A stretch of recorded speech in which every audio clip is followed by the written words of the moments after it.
그래요. 일단은 뭐 시장 자체는 뭐 예상보다는 조금 견고합니다.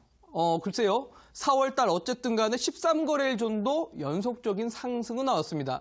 일단 뭐 이유는 간단합니다. 우리 골드만삭스, 바로 미국의 월가의 증권사인 골드만삭스가 S&P 지수가 올해 말까지 3,000포인트까지 가능하다라고 표현을 했습니다. 자, 지금 S&P 지수가 2,900포인트 근접된 상황인데 아직까지도 상승 여력은 남아있다는 겁니다. 그리고 올해 말까지 3,000포인트라고 하니 생각보다 우리가 그동안 뉴스나 언론 매체를 통해서 봤던 거는 경기가 안 좋다, 경기가 침체 분위기다라고 했지만 사실상 지금 미국의 경제는 아직까지는 끄떡없다라고 좀 받아들이는 것 같습니다. 자, 그러다 보니까 지금 미국 지수 어떻습니까, 여러분들? 다우지수, S&P 지수, 나스닥 3대 지수가 연속적으로 정말 계속 신고가를 갱신하고 있고 작년 10월 달에 지수가 엄청난 하락이 나왔는데 이미 이 하락 부분은 다 메꿨습니다. 참 안타까운 건 미증시가 이만큼 가면서 우리나라 증시도 가줘야 될 텐데 따라가지 못한다는 거죠. 자, 왜 그럴까요, 도대체?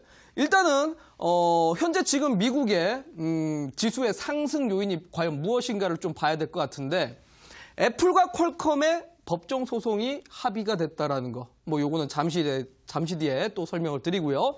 그리고 필라델피아 반도체 지수가 여전히 강세를 보이고 있다는 겁니다. 자, 다음 화면을 보면서 설명을 드리도록 하겠습니다. 자, 해당 자료는 필라델피아 반도체 지수입니다, 여러분들. 자, 필라델피아 반도체 지수가 뭡니까? 미국의 바로 IT, 반도체 기업의 지수, 총괄적으로 통합 평균 낸 차트라고 보시면 됩니다. 자, 지금 여러분들 미국 지수를 실질적으로 끌어올리는 건 누굽니까? 바로 반도체 IT입니다. 자, 지금 지난 2018년 연말에 지수가 하락하면서 당연히 반도체 기업들도 많이 떨어졌습니다. 애플도 떨어졌고 그리고 반도체에 또 글로벌 3위권에 들어가는 마이크론테크도 많이 떨어졌었고 뭐 페이스북이라든지 마이크로소프트 같은 경우도 많이 떨어졌었습니다. 자, 그런데 지금 이 필라델피아 반도체 지수를 보니까 여러분들 어떻습니까? 2018년 고점을 이미 갱신하면서 신고가를 기록하고 있습니다. 엄청난 상승이 나오고 있습니다. 자, 근데 필라델피아 반도체 지수 우리가 왜 이런 것까지 봐야 되냐? 여러분들 봐야 됩니다. 왜? 보통 필라델피아 반도체 지수 어떻게 보면은 전 세계 제조업에서 가장 범위가 좀 큰, 아니죠. 비중이 큰 이 산업이 반도체라고 보시면 되고요. 보통 글로벌 제조업 경기에 선반영하는 게 바로 필라델피아 지수입니다. 그러니까 사실상 글로벌 경기가 안 좋다, 중국의 제조업 분위기가 안 좋다, 유로존의 제조업 분위기가 안 좋다라는 얘기를 하고 있지만 해당 차트가 지금 신고가를 가고 있는 만큼 이거 생각보다는 글로벌 제조업 경기가 더 좋아지지 않을까라는 전망이 나오고 있는 겁니다. 자, 글로벌 제조업 경기에 보통 1분기에서 2분기 정도 선반영되는 게 필라델피아 반도체 지수입니다. 자, 그러면 잘 보셔야 됩니다. 필라델피아 반도체 지수가 정확하게 2019년 1월 달부터 반등 나오기 시작했습니다. 그 말은 1월 달부터 반등 나왔다는 말은 올해 6월 달쯤이면 제조업 경기가 생각보다는 둔화가 아니라 회복될 가능성을 제시하고 있는 겁니다. 자, 그러면 여러분들 제조업 지수가 둔화가 아니라 회복이 된다라는 시그널로 본다라면 어떻게 될까요? 당연히 글로벌 경기들이 우리가 뉴스나 언론 매체를 봤던 것처럼 둔화나 침체가 아니라 생각보다는 경기가 회복으로 갈 가능성이 생기는 거고 그렇게 되면 당연히 제조업에 포함되는 산업들, 반도체, IT, 뭐 자동차, 철강, 화학 등의 업종들이 생각보다는 올해 하반기 때 강해질 수도 있다는 겁니다. 자, 이게 바로 중요한 지표입니다, 여러분들. 그만큼 필라델피아 반도체 지수가 올라갈 때 그 뒤에 어떠한 산업들이 올라갈 것인가 그림을 좀 그려 놓으셔야 되고요. 자, 그리고 이 필라델피아 반도체 지수가 또 의미하는 바가 하나 있습니다. 뭘까요? 말 그대로 반도체 지수입니다, 여러분들. 우리나라 산업의 가장 큰 비중이 뭡니까? 반도체입니다. 맞습니다. 원래 과거에 필라델피아 반도체 지수가 올라가면 삼성전자가 같이 올라갔습니다. 삼성전자와 하이닉스가 같이 상승하면서 상당히 비례적인 모습을 보였습니다. 자, 그런데 과거에는 그래 왔는데 올해는 조금 다릅니다. 미국의 필라델피아 반도체 지수가 올라가는 반면에 삼성전자가 조금 더딥니다. 지금 2019년 1월 달부터 시작해서 지금까지 필라델피아 반도체 지수가 49% 정도가 상승했습니다. 그런데 삼성전자 지금 28% 정도밖에 상승하지 못했습니다. 자, 도대체 왜 이 갭 차이가 났을까요, 여러분들? 아직까지 대한민국의 주변 여건이 환경이 아직까지는 뒤따라주질 못합니다. 역시 중국에 대한 경기 우려감이 여전히 잡히고 있는 상태고요. 거기에 맞물려서 북한하고의 대화가 잘 풀릴 줄 알았는데 북한하고의 지금 대화가 쉽게 안 풀리고 있는 상태입니다. 자, 그러다 보니까 사실 지금 글로벌 여건은 생각보다는 좋은데 대한민국이 아직까지는 따라주지 못합니다. 자, 그러면 우리나라는 앞으로 어떻게 될 것 같습니까? 우리나라도 역시 중국의 경기 문제만 문제없고 북한과의 문제도 악화로만 가지 않는다라면 아마 2분기부터는 이 필라델피아 반도체 지수를 삼성전자가 급격하게 따라갈 가능성이 생겨버립니다. 자, 그러면 여러분들 어떤 섹터를 주목을 하라고 했었죠, 제가? 당연히 IT 섹터를 주목하라고 했습니다. 자, 여러분들 기억하시죠? 4월 초부터 분명히 제가 여러분들에게 계속 강의를 드렸던 게 IT 섹터입니다. 여러분들에게 소개시켜드렸던 종목이 주성 엔지니어링이라는 종목이 있었고요. 텔레칩스라든지 칩셋 미디어 같은 비메모리 반도체도 눈여겨보시라고 말씀을 드렸습니다. 자, 오늘도 역시 오늘장에 강했던 종목들이 뭡니까? 바로 반도체 기업들이었습니다. 뭐 테스나 유진테크, 테크윈 같은 종목들이 다 상승이 나왔습니다. 왜요? 필라델피아 반도체 지수가 강한 상승이 나왔기 때문에 그렇습니다. 자, 그런데 어제 이 필라델피아 반도체 지수가 왜 강하게 상승했는가? 다음 화면을 보도록 하겠습니다. 자, 바로 어제 이슈가 있었던 게 바로 이겁니다.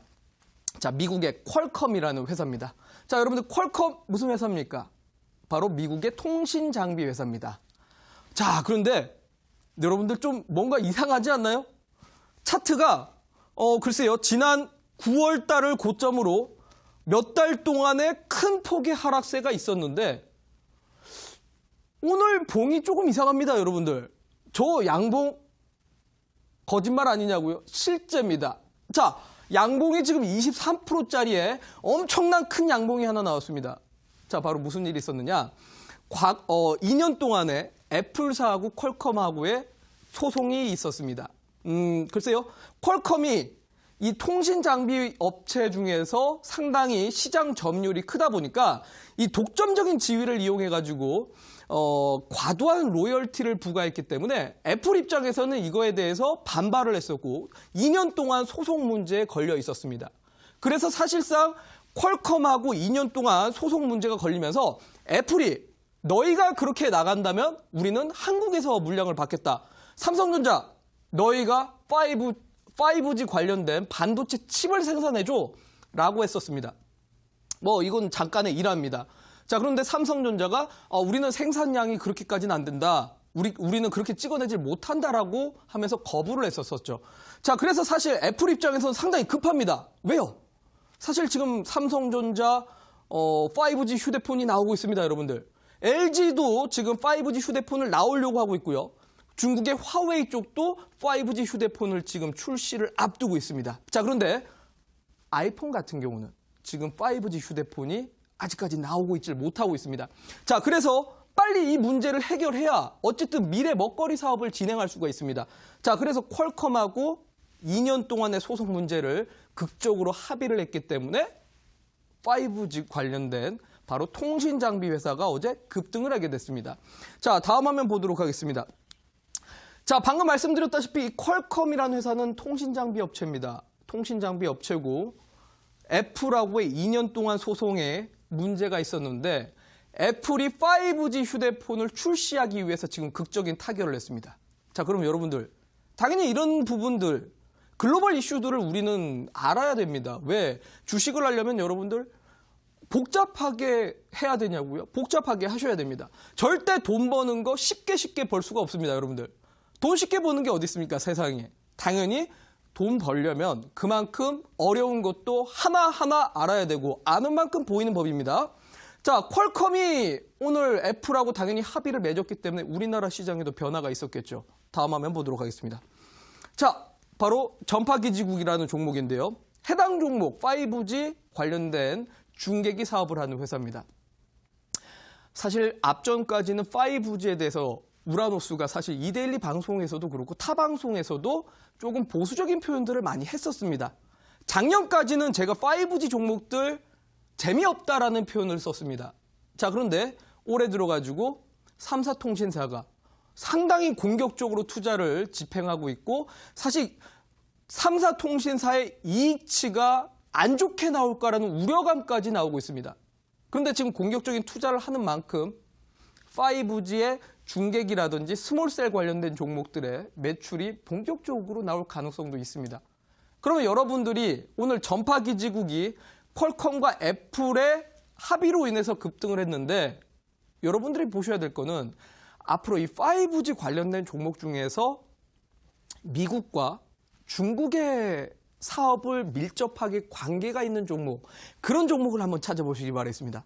자, 그동안은 사실 제가 여러분들에게 5G를 얘기할 때는 기지국 관련된 KMW라는 종목을 가장 이제 중요하다라고 말씀을 드렸는데 자, 이제는 기지국에 대한 모멘텀이 조금은 죽었습니다. 반대로 중계기 관련해서 미국이나 중국 관련된 종목을 찾으시면 아마 여러분들 글쎄요, 5G 종목 중에서도 수익이 좀 크게 날 수 있는 종목들이 생기실 겁니다. 자, 그래서 이 5G 이슈 꼭 챙겨보시라고 말씀을 드리면서 다음 화면 보도록 하겠습니다. 자, 그래요. 어쨌든 미국에 이러한 이슈들이 있었습니다. 그렇기 때문에 오늘 반도체 종목들이 상당히 강한 모습을 보였는데 거기에 맞물려서 추가적인 이슈도 있습니다. 당연히 우리나라는 수출 국가로서 미국과 중국의 밀접한 관계를 맺습니다. 미국의 이슈를 봤으면 중국도 봐야겠죠. 자, 바로 이제 신흥국가의 대표 주자, 중국도 생각보다 견고한 흐름을 보여주고 있습니다. 자, 무슨 말이냐면 최근에 사실 중국의 제조업 분위기가 여전히 안 좋다라는 평가는 나왔습니다. 왜냐하면 작년부터 중국의 경제 문제로 가장 대두가 됐었던 거는 부채가 너무 많다라는 겁니다. 그러다 보니까 중국의 부채 문제가 만약에 빵 하고 터지는 경우에는 증시가 폭락까지 가능하다라는 평가까지 있었습니다. 사실 작년에 어떻게 보면 지수가 안 좋았던 거 글로벌 국가 중에서도 이런 신흥국가들의 경제 문제가 좀 심각하게 대두됐기 때문에 그렇습니다. 그래서 작년 10월 달, 11월 달, 12월 달 여러분들 어땠습니까? 엄청난 손실들 보면서 시장 빠지는 것만 지켜봤습니다. 자, 그런데 2019년은 조금 생각보다는 다르다라는 거죠. 다음 화면 보도록 하겠습니다. 자, 오늘 바로 중국의 GDP 발표가 나왔습니다. 제가 여러분들 지난주에 한번 강의 드렸을 겁니다. 중국 GDP가 수요일 날 발표가 나올 거라고. 자, 그런데 사실 제가 지난주에 여러분들한테 강의 드렸을 때는 중국 GDP가 제조업 분위기가 조금 안 좋기 때문에 안 좋게 나올 수도 있다라고 했습니다. 자, 그런데 제 예상은 좀 벗어났습니다, 여러분들. 자, 보십시오. 앞에 게 이번 달에 발표가 나온 거, 오늘 발표가 나온 거고요. 중간이 예측치였습니다. 그리고 제일 끝에가 지난달에 발표가 나왔던 겁니다. 자, 그러면 여러분들 잘 보세요. 지난달 대비해서 이번 달에 발표가 나온 게 어떻습니까? 훨씬 잘 나왔습니다. 글쎄요, 훨씬 잘 나왔다는 표현을 하기는 좀 그렇긴 한데 예상치보다는 잘 나왔고 지난달 대비해서 떨어지지가 않았다는 거죠. 자, 그러니까 사실상 시장의 전망은 중국의 경기가 안 좋을 것이라고 전망을 했지만 막상 결과가 나온 거는 중국 경기가 생각보다는 괜찮다라는 게 나왔습니다. 자, 중국 GDP 잘 나왔고요. 중국의 소매 판매업 그리고 산업 생산 전부 다 분위기가 좋게 나왔습니다. 자, 여러분들 그러면 어떻게 되겠습니까? 다음 화면 보도록 하겠습니다. 중국의 경기가 좋다라는 거는 당연히 우리나라 입장에서도 좋을 수밖에 없습니다, 여러분들. 우리나라는 계속 강조드리지만 수출 국가입니다. 우리나라가 수출을 하는 나라, 중국과 미국입니다. 중국의 경기가 좋으면 당연히 소비력이, 구매력이 증가가 될 것이고 그러면 우리나라 한국산 물건들을 많이 사갈 수밖에 없는 환경이 되겠죠.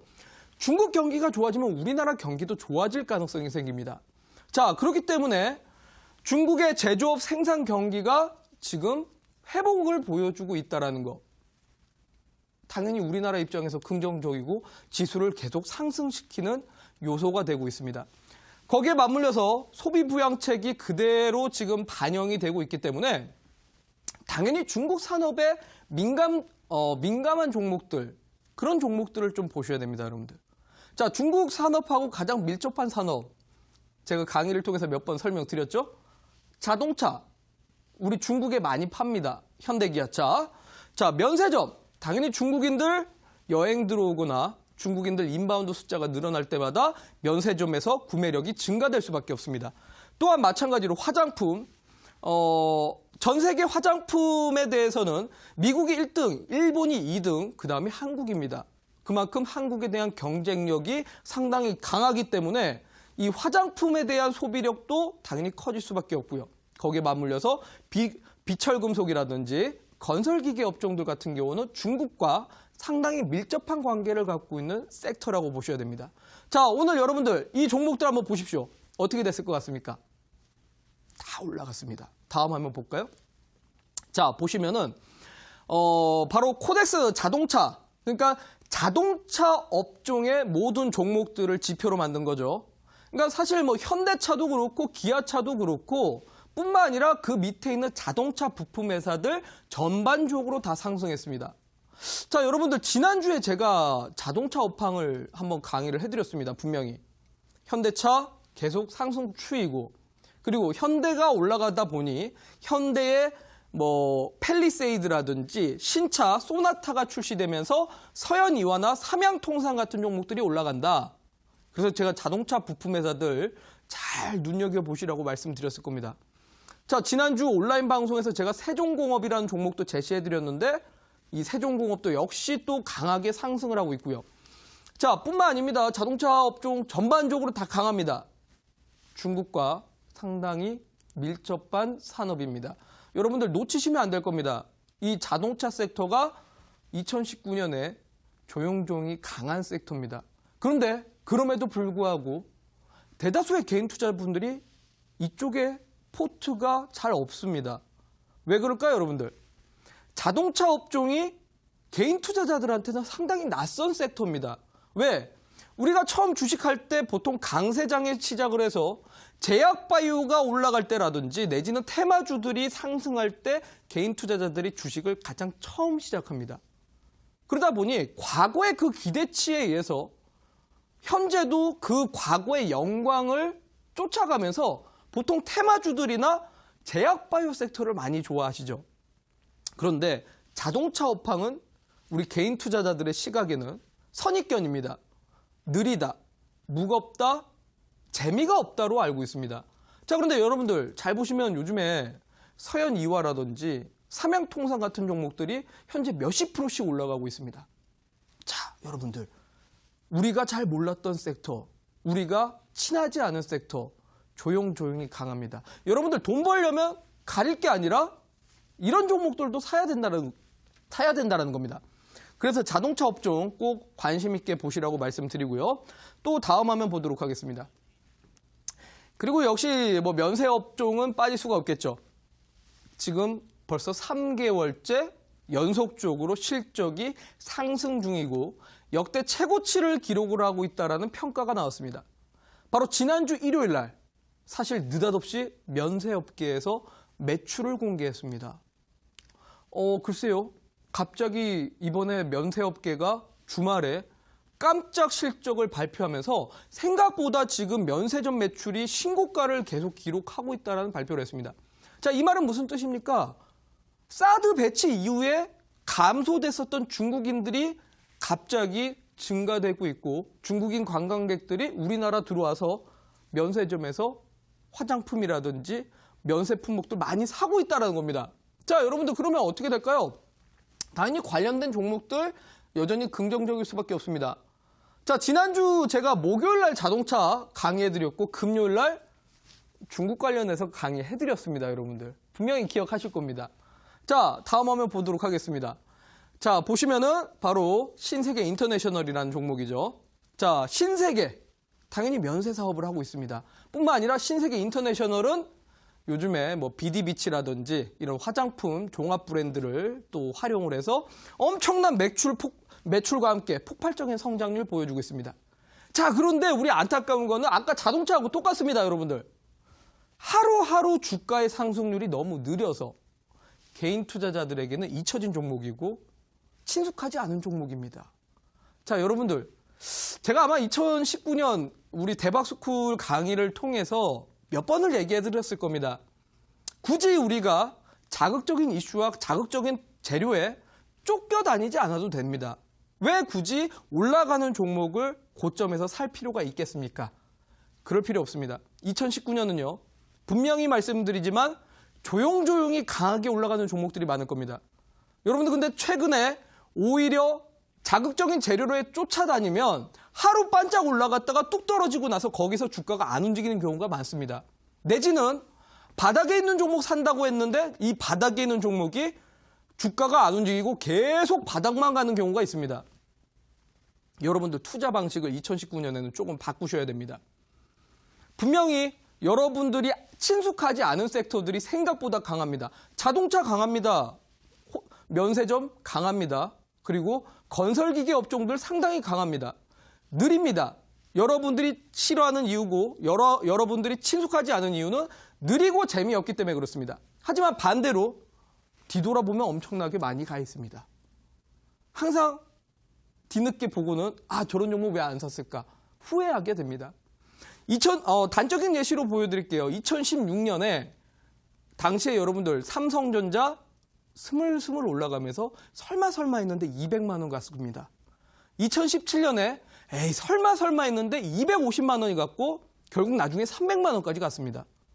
그러면서 대다수의 투자자들이 이럴 바에는 삼성전자 그냥 사두고 묻어뒀을 걸. 왜 안 샀지? 라고들 많이들 후회를 했습니다. 실제로 여러분들 지금 장이 그런 장입니다. 제가 강조드렸던 섹터들 잘 기억을 해보십시오. 분명히 스물스물 올라가고 있을 겁니다. 다만 우리 개인 투자자분들이 마음에 안 들기 때문에 진입을 안 하시거나 이미 계속 올라가고 있어서 어떻게 진입을 해야 될지 잘 모르시는 분들이 많으실 거라 생각 듭니다. 그래서 오늘 제가 강조드린 이 섹터들 꼭 기억을 하시고 다음 화면 보도록 하겠습니다. 자, 저는 여러분들에게 강조드리고 싶어요. 4월 달에 어쨌든 중국 경제지표 잘 나오고 있습니다. 위안화가 강세가 될 수밖에 없고 위안화가 강세가 되면 중국인들의 구매력은 증가가 될 수밖에 없습니다. 그러면 결국은 중국인 정책 민감도가 가장 깊은 종목들, 그런 종목들이 상대적으로 강할 수밖에 없습니다. 자, 그래서 제가 오늘 이렇게 강조를 드릴 테니까 꼭 기억을 하시고요. 지난주에도 강조를 드렸던 강의인데 오늘 또다시 강조 드리면서 여러분들이 이쪽에서 종목을 꼭 찾아보시라고 말씀드리고 여기서 강의를 요약하도록 하겠습니다.